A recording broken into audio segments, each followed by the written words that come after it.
Anak, kanina ka pa hindi kumikibo. Kausapin mo naman ako. Wala pa ako sa mood para makipag-usap sa inyo. So please, just leave me alone.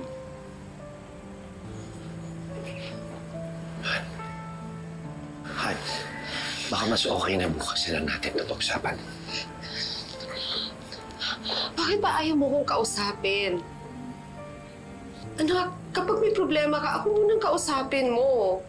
Pamilya muna. Kausapin? Papagalitan? Kasi nasasanay na ako na pinapagalitan mo lang ako eh. You will blame it on me. Or pagbibintangan mo ako. It's like what you're doing right now. Kasi lahat na lang na ginagawa ko mali para sa'yo. Libby, pinagsasabihan kita dahil mali ka. At responsibilidad ko yon bilang nanay mo. Nanay,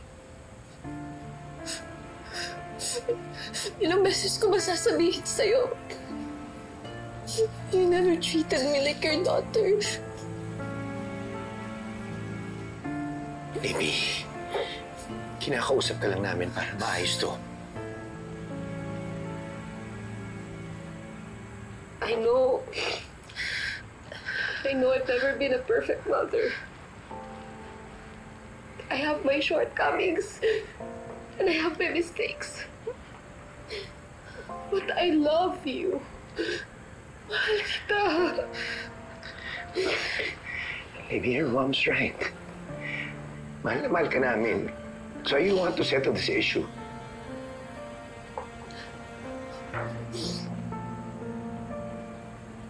No. Alam ko si Mama, maraming pagkakamali noon.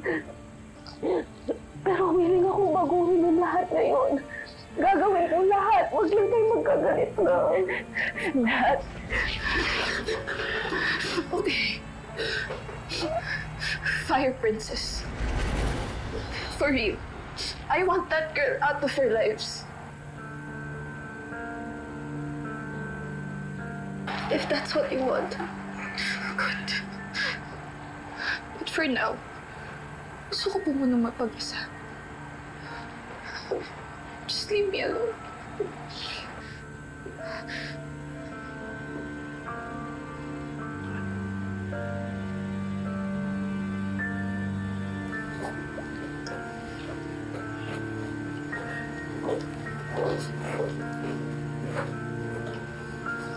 Thank you.